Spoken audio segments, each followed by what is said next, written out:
guys, kali ini aku ingin menceritakan alur film yang berjudul Paikunthapuram yang rilis tahun 2020. Film ini bergenre komedi action yang dibintangi oleh si manis Allu Arjun dan si cantik Pooja Hegde. Film ini mengisahkan seorang pemuda yang harusnya menjadi anak sultan, tapi ia harus hidup dalam kemiskinan selama 25 tahun. Nah, bagaimana keseruan dari film ini? Tanpa perlu basa-basi lagi, kita langsung saja ke alur filmnya.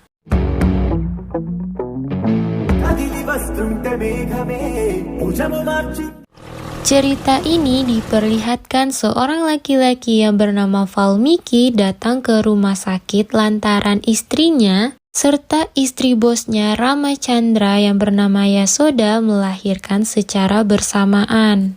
Valmiki sangat bahagia atas kelahiran putranya, tapi bayi laki-laki Yasoda nampak tidak bergerak. Perawat bernama Sulochana nampak cemas, lalu ia bergegas menghubungi dokter karena ia takut disalahkan oleh keluarga Ramachandra. Valmiki memiliki sebuah ide untuk menukarkan bayinya dengan Yasoda. Demi kebahagiaan bosnya itu, Valmiki rela menukarkan putranya. Dalam keadaan tegang, Valmiki dengan perawat Sulochana menukarkan kedua bayi tersebut. Ajaibnya, setelah ditukar, bayi Ramachandra menangis. Perawat Sulochana sangat senang, ternyata bayi Ramachandra masih hidup. Valmiki dengan sengaja merebut bayinya Yasoda karena ia tidak mau menukarkan kembali kedua bayi tersebut. Perawat Sulochana berusaha merebut bayi tersebut dari Valmiki. Dengan sengaja Valmiki mendorong perawat Sulochana hingga terjatuh dan koma. Kaki Valmiki kesleo karena terpeleset. Pertukaran kedua bayi tersebut pun harus terjadi. Hal itu hanya diketahui oleh Valmiki dan perawat Sulochana. Scene selanjutnya, anak Ramachandra dan Yasoda diberi nama Raj Manohar. Sementara itu, anak Valmiki ia beri nama Bantu. Terlihat semua orang kaget mendengarnya. Dan sang pendeta pun tak mau memberkati nama tersebut karena nama Bantu memiliki arti pelayan. Sejak kecil, Bantu selalu berusaha untuk membuat ayahnya terkesan seperti mendapatkan nilai bagus di sekolah. Tapi Valmiki tidak pernah memuji Bantu, ia malah balik menghina dan meremehkan Bantu.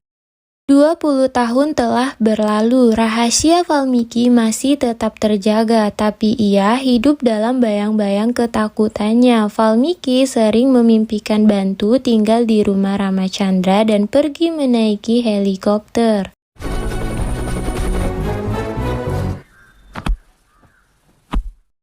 Bantu selalu direndahkan oleh Valmiki dan Bantu selalu diberikan barang-barang bekas milik Raj Manohar. Bantu tidak bisa melanjutkan S2-nya lantaran beasiswanya harus dialihkan untuk adik perempuannya. Valmiki berpendapat bahwa Bantu tidak pantas untuk melanjutkan S2-nya karena hidup Bantu tidak akan pernah berubah menjadi lebih baik. Bantu kerap kali makan hati dengan sikap ayahnya. Contohnya saja, saat Bantu ingin pergi wawancara pekerjaan, Valmiki malah menyuruh Bantu untuk mengantar adiknya berbelanja. Ketika Bantu hendak mengantarkan adiknya belanja, saat itu pun segerombolan pemuda menarik selendang adiknya. Bantu menghampiri para pemuda tadi untuk meminta selendang adiknya dikembalikan. Tapi malah salah satu pemuda di sana menyuruh Bantu membawa adiknya untuk ditukarkan dengan selendang tersebut. Mendengarkan hal itu, Bantu langsung naik darah. Ia langsung menghajar pemuda di sana tanpa ampun. Ia pun menghajar pemuda di sana dengan penuh aksi.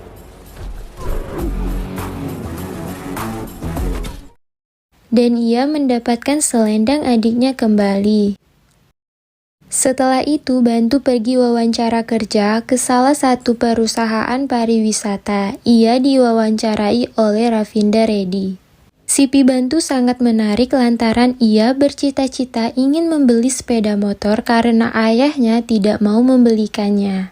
Bantu adalah orang yang jujur. Bantu tidak bisa berbohong karena hal itu bisa membuat kepalanya pusing, tegas Bantu kepada Ravinder.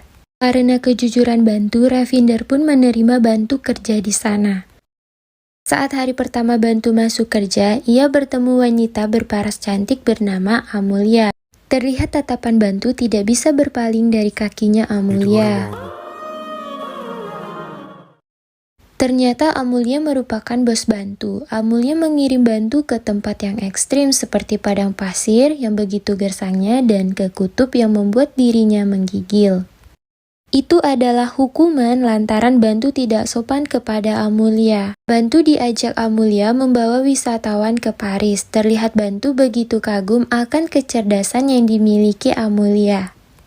Beralih ke keluarga Ramachandra, perusahaan ARK memiliki masalah keuangan. Karena hal itu, pengusaha serakah yang bernama Appalanaidu berkeinginan memberikan pinjaman uang kepada Ramachandra dengan syarat setengah saham ARK menjadi milik Appalanaidu.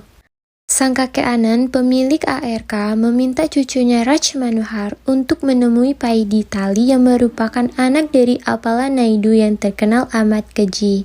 Temui dia dan katakan tidak untuk tawaran yang mereka berikan, tegas kakek Anand kepada Raj. Ramachandra menasehati anaknya untuk berani mengatakan tidak, dengan begitu ia akan dihormati. Raj pun menemui Paiditali yang sedang berkunjung ke perusahaannya. Pertemuan Raj dengan Paiditali diawasi oleh ayahnya melalui video call. Ramachandra memandu Raj untuk menolak tawaran dari Paiditali. Terlihat Raj sama sekali tidak ada keberanian untuk mengatakan tidak. Ramachandra terus menyuruh Raj untuk mengatakan tidak, tapi Raj malahan diam saja. Akhirnya Ramachandra sendiri yang melakukan penolakannya. Nampak Ramachandra sangat kecewa dengan sikap Raj tersebut. Tepat di belakang tempat duduk Ramachandra, terlihat Amulya dan Bantu sedang melakukan pertemuan kerjasama dengan seorang pemodal yang bernama Sudarsan. Sudarsan sangat kagum akan kecerdasan Amu yang bisa memajukan perusahaannya dalam waktu singkat. Sudarsan ingin membeli perusahaan Amu, tentu itu membuat Amu tidak setuju. Sudarsan mulai mengancam Amu, jika menolak penawaran tersebut nyawanya akan terancam. Bantu emosi mendengarkan Amu yang diancam. Anak buah Sudarsan yang ingin menghajar Bantu pun malahan dibuat KO oleh Bantu. Bantu balik mengancam Sudarsan, jika seseorang menolak itu artinya tidak, apalagi yang mengatakannya adalah seorang wanita, ujar Bantu. Ramachandra yang menyaksikannya begitu senang karena masih ada generasi kini yang berani mengatakan tidak. Di rumah, Ramachandra menceritakan kepada ayah mertuanya bahwa ia kecewa akan sikap anaknya yang tidak punya nyali untuk berkata tidak. Lain halnya dengan pemuda yang ia lihat tadi siang. Melihat dirinya, ia merasa sedang melihat bayangannya, ujar Ramachandra. Tapi kakek Anand malah kagum akan kecerdasan Amulya karena ia hanya membutuhkan waktu 3 tahun untuk bisa memajukan perusahaannya. Kakek Anand berkeinginan untuk menjodohkan Raj dengan Amulya. Pertemuan dua keluarga pun berlangsung, padahal Raj sudah saling mencintai dengan sepupunya yang bernama Nandini. Karena Raj tidak berani berkata tidak, akhirnya perjodohan itu pun terjadi. Bantu yang ada di sana sangat sedih melihat perjodohan itu. Di hari berikutnya, terlihat Appalanaidu datang lantaran tidak terima karena Ramachandra tidak memberikan setengah sahamnya. Ia berkata, akan kuberikan apapun yang putranya minta, ujar Appalanaidu. Lalu Appalanaidu menusuk dada Ramachandra menggunakan ujung payungnya. Lift dan jalur darurat juga dirusak agar Ramachandra tidak bisa diselamatkan. Amulya dan Bantu datang untuk menemui Ramachandra untuk menyampaikan bahwa Amulya tidak ingin dijodohkan dengan Raj. Saat sampai di kantor, mereka sangat kaget melihat Ramachandra sudah tergeletak dan terluka parah.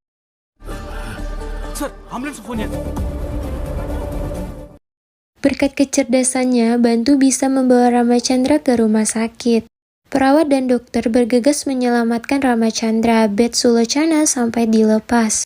Bantu memegang bed Sulochana agar tidak terbentur ke tembok. Sulochana menanyakan apakah Bantu anak Ramachandra, lalu Bantu menjawab bukan, ayahnya adalah Valmiki.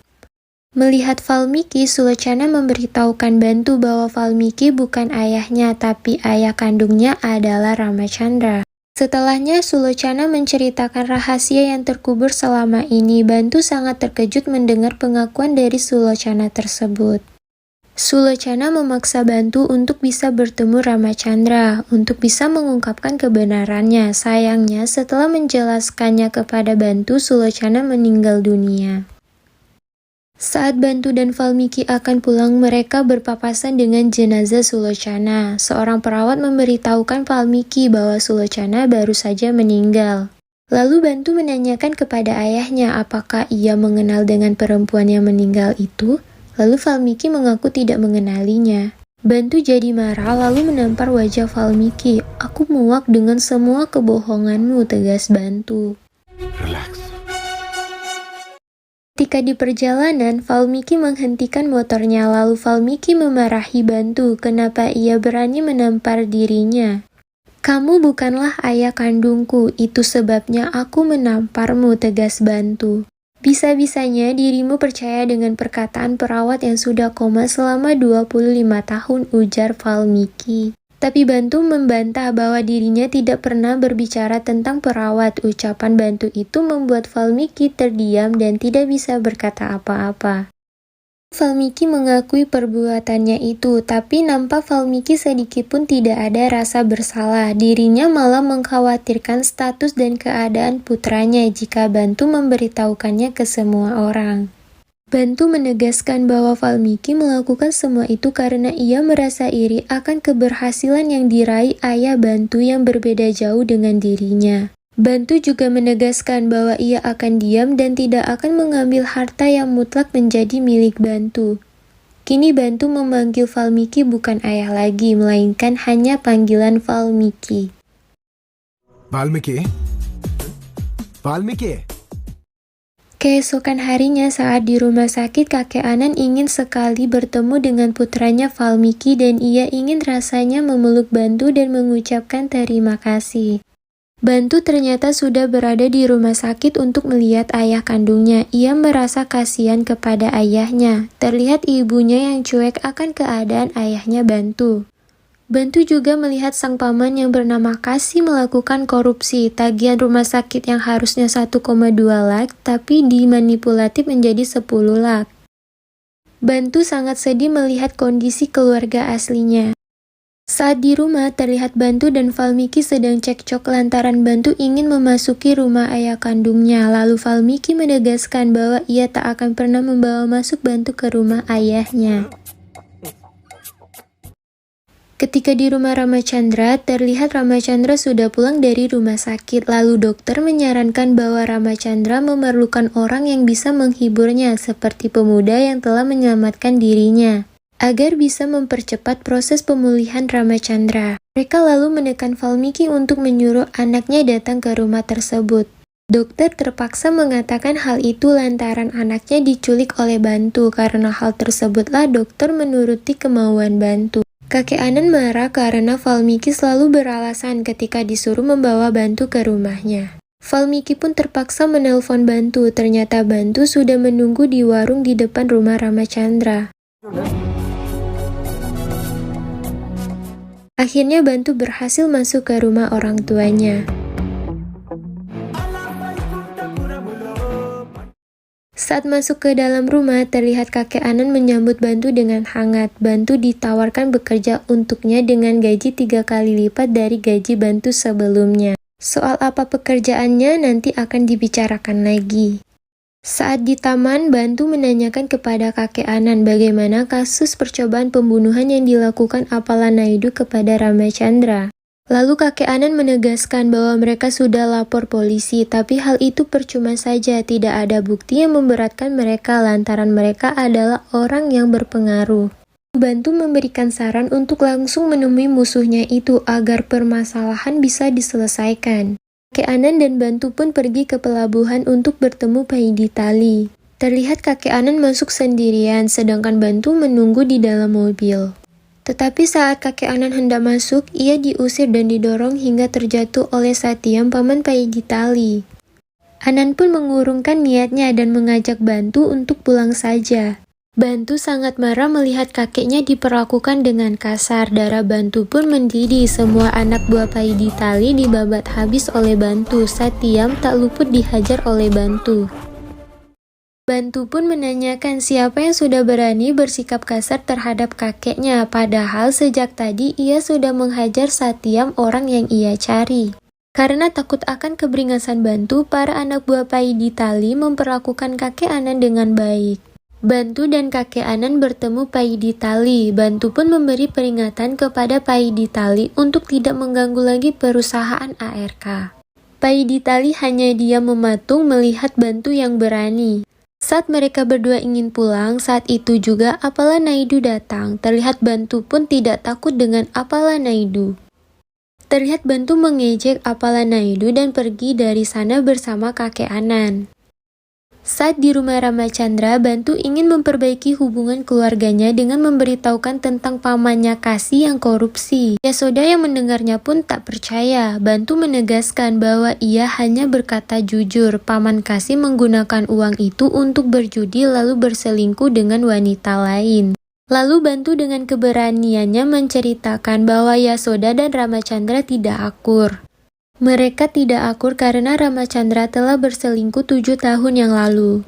Karena kesal akan penjelasan dari Bantu, Ramachandra menampar Bantu.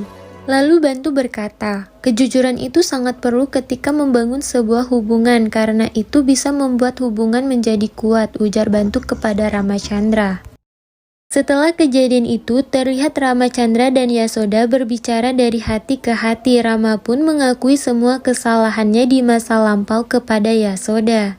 Yasoda pun luluh dan memaafkan Ramachandra. Kakek Anan pun yang melihatnya sangat senang. Satu persatu permasalahan di keluarganya sudah Bantu bereskan, tapi masalah dengan Paidi Tali nampaknya belum juga kelar. Rapat pun diadakan. Raj pun menghadiri rapat untuk menggantikan ayahnya. Karena Raj tidak bisa diandalkan, Ramachandra memaksakan diri untuk datang ke kantor, tapi kondisinya yang belum membaik membuat Yasoda melarangnya. Kakek Anan berinisiatif menyuruh Bantu untuk menyelesaikan masalah itu.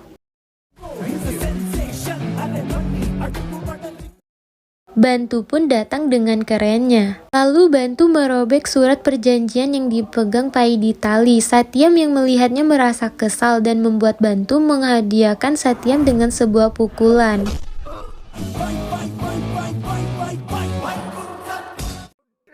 Kakek Anan sangat senang atas keberhasilan yang dilakukan Bantu. Untuk merayakan keberhasilan itu, kakek mengadakan sebuah pesta. Tapi Bantu kepergok Valmiki dan Yasoda sedang berpacaran dengan Almulya. Keesokan harinya, terlihat Yasoda sangat kecewa kepada Bantu dan Bantu dimarah habis-habisan oleh Valmiki lalu mengusirnya.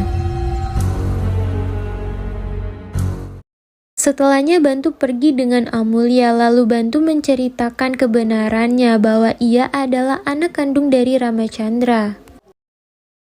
Sementara itu di rumah Ramachandra, terlihat Apala Naidu menelpon keluarga Ramachandra. Ia memberitahukan bahwa ia telah menculik keponakannya Nandini, putri dari Kasi. Apala Naidu meminta setengah saham dari perusahaan ARK, jika tidak Nandini akan dibunuh, tegas Apala Naidu. Tanpa pikir panjang, mereka semua menandatangani surat perjanjian itu. Nampak Paman Kasi sujud di kaki Ramachandra karena telah berbaik hati untuk menukarkan setengah saham perusahaannya untuk putrinya. Paman merasa menyesal karena selama ini telah banyak melakukan korupsi di belakang Ramachandra.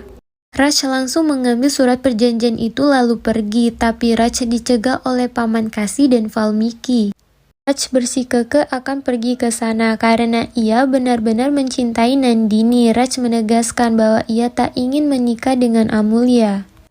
Valmiki yang merasa gelisah langsung meminta bantuan Bantu. Bantu pun menolaknya.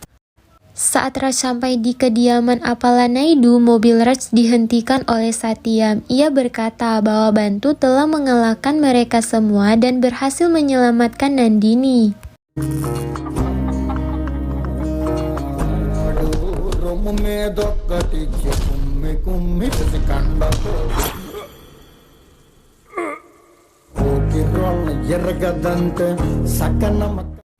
Lalu Raj menemui Apala Naidu. Ia menawarkan untuk membawa Apala ke rumah sakit. Terlihat Apala sangat terharu akan sikap Raj. Bantu kembali membawa Nandini ke rumah Ramachandra. Sangat sulit bagiku mengatakan bahwa aku tidak ada kaitannya dengan keluarga ini, tapi lebih penting bagi kalian untuk menjadi keluarga, ujar Bantu. Setelahnya Bantu pamit pergi. Ketika Valmiki hendak pergi, kakek Anand bertanya apakah Valmiki ingin mengatakan sesuatu. Valmiki pun menyampaikan permohonan maafnya kepada mereka jika ada perkataan putranya yang menyinggung mereka. Kakek Anand sangat marah kepada Valmiki sampai menampar Valmiki. Hanya itu yang ingin kau sampaikan, Valmiki, tegas kakek Anand. Kakek Anand berkata bahwa Bantu adalah cucunya, darahnya, dan pewarisnya. Sontak Ramachandra sangat terkejut mendengarkan kebenarannya. Ternyata kakek Anand sudah tahu bahwa Bantu adalah cucunya ketika ia mendengar pengakuan perawat Sulochana saat berada di rumah sakit. Rama hanya bisa menangis mendengarkan kebenarannya, lalu Bantu menenangkan Ramachandra dan memanggil dirinya dengan sebutan ayah. Mendengar Bantu memanggil dirinya ayah, Rama begitu bahagia dan mengajak Bantu untuk menemui ibunya, tapi Bantu tak mau memberitahukan kebenarannya kepada ibunya. Bersamaan dengan itu, Yasoda, Raj, dan Nandini menghampiri Bantu. Yasoda berterima kasih karena telah menyelamatkan putranya, lalu Yasoda memeluk Bantu. Sungguh bahagia Bantu dipeluk oleh ibunya sendiri. Berkat kebaikannya, Yasoda memberikan setengah sahamnya kepada Bantu. Awalnya Bantu tak mau, tapi Yasoda tetap memaksa bahwa seorang anak harus menerima semua yang diberikan oleh ibunya. Lalu Yasoda meminta Valmiki untuk mendidik Raj seperti ia mendidik Bantu. Raj harus hidup mandiri sebelum menjadi dirut ARK. Dan Raj pun tinggal di rumah Valmiki. Terpancar kebahagiaan di raut wajah Raj. Ia senang menjalani kehidupan barunya. Valmiki menyuruh Raj untuk bekerja keras agar 5 tahun lagi ia akan menjadi dirut di ARK. Tapi ia terlihat ingin hidup santai di sana. Valmiki pun bertanya kepada Raj karena tidak paham. Raj pun membaca tulisannya. 25 tahun yang lalu saat kami lahir tak ada masalah dengan kejahatan ini. Seharusnya kau taruh aku di kamar bibi dan Bantu di kamar ibuku. Itu akan sempurna. Merebut nasib seseorang merupakan perbuatan dosa, ujar Valmiki. Ini kehidupan Bantu berubah drastis. Kehidupannya dipenuhi harta yang berlimpah. Ia pun memperistri Amulya. Valmiki melihat semuanya dengan tatapan sedih. Apa yang ia lihat saat ini sama seperti yang terjadi di dalam mimpinya. Dan film pun selesai. Terima kasih guys sudah nonton video ini. Jika kalian suka, like video ini dan subscribe. Sampai jumpa di alur film selanjutnya. Bye-bye.